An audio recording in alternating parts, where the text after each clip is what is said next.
Hi friends, just like অমৃতাতে তোমাদের সকলকে welcome. তোমরা এখন দেখতে পাচ্ছ যে আমরা ট্রেনে করে যাচ্ছি। হ্যাঁ, এই ভিডিওটা একটু দেরি করে পোস্ট হচ্ছে।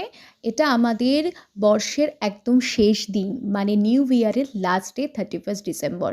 আমি, আমার মা বাবা, আমার হাজব্যান্ড মিলে আমরা খিদিরপুরের জগন্নাথ মন্দিরে গেছিলাম। আমি বেহালায় থাকি, তো বেহালা থেকে আমরা মাঝেরহাটে গেলাম, মাঝেরহাট থেকে খিদিরপুর ওখানে গেছিলাম জগন্নাথ মন্দিরে। তো যাই হোক, প্রথমে ঢুকেছি, ঢুকে জুতো রাখার একটা জায়গা ছিল, সেখানে জুতোটা রেখে আমি ভিডিওটাকে অন করেছি। আর ভিডিওটা একটু ছোট করেছি, কারণ হচ্ছে যে বেশি লেন্দি ভিডিও করার মতো এখানে কিছু ছিল না, কারণ হচ্ছে যেটুকু দেখানো সেটুকু তোমাদের দেখিয়েছি। এবার কি জানো তো, ফ্যামিলির সাথে এসছি তখন একটু ব্লগ করলাম, কিন্তু নিজস্ব টাইম ফ্যামিলির সঙ্গে বসা এবং মন্দিরটাকে উপভোগ করারও তো একটা সময় বার করতে হবে না, তো যেটুকু ভিডিওতে দেখাতে পেরেছি সেটুকু দেখিয়ে তো তারপর আমরা আমাদের মতো এনজয় করেছি। তো যাই হোক, তো এখানে দেখতে পাচ্ছ যে সবাই মানত করছে, নানা রকম আরতি করছে, ধূপকাঠি জ্বালিয়ে, প্রদীপ জ্বালিয়ে নিজেদের মনস্কামনার জন্য চাইছে নতুন বছর যেন ভালো হোক। এবার আমরা আস্তে আস্তে এগোচ্ছি। খুব সুন্দর এখানে করেছে, পুরীর আদলে মন্দির করেছে এবং নিজস্ব কিছু কারুকার্য আছে এখানে। তো কতগুলো গাছ লাগানো আছে, সেখান দিয়ে পেরিয়ে সিঁড়ি দিয়ে আমরা উপরে উঠছি আস্তে আস্তে। তো আমার হাজব্যান্ড আগেই চলে গেছে, আমি আর মা আস্তে আস্তে উঠছি। মায়ের একটু পায়ের সমস্যা, সেই জন্য একটু উঠতে দেরি হচ্ছে।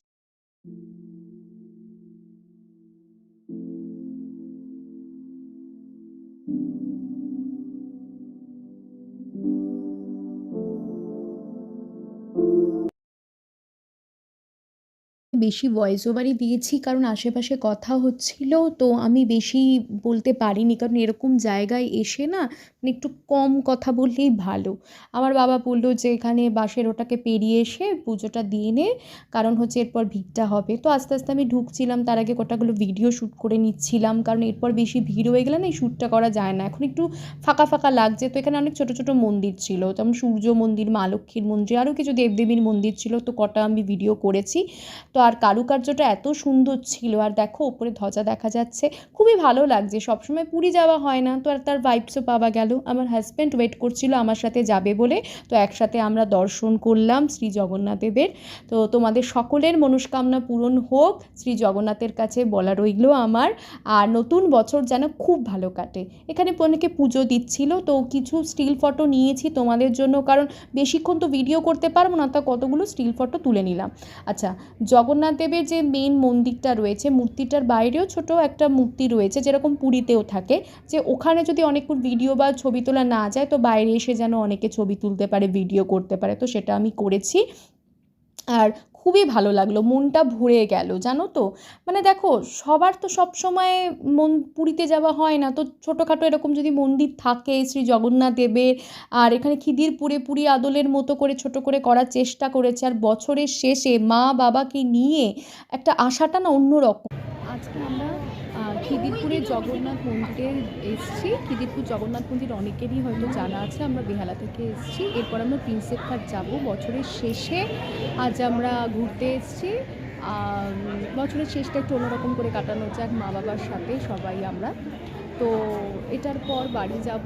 ব্লগটা খুব তাড়াতাড়ি তোমাদের কাছে পোস্ট করব। তো চলো দেখতে থাকো, একটু বেশি কথা বলতে ইচ্ছা করছে না, তাই বেশি আমি ভয়েস ওভারই দেবো।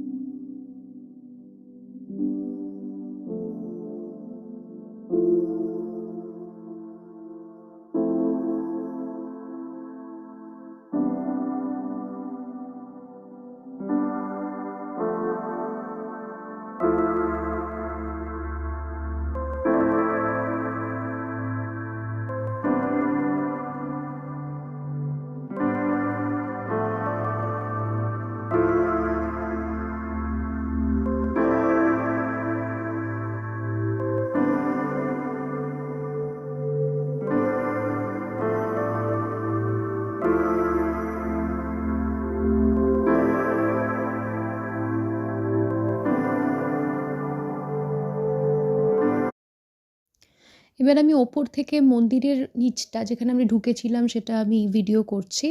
খুবই ভালো লাগছে। আস্তে, আস্তে ভিড় হচ্ছে, বেলা বাড়ছে। এখন তো 3:30 4টে থেকে সন্ধে হয়ে যায়।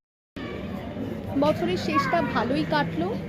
বাড়ির কাছে যদি এরকম মন্দির থাকে, খিদিরপুরে এই মন্দিরটা, তাহলে খুবই ভালো হয়। কারণ পুরীতে তো সবসময় যাওয়া সম্ভব হয় না, তো মন্দিরে আসা যাওয়া চলতেই থাকে।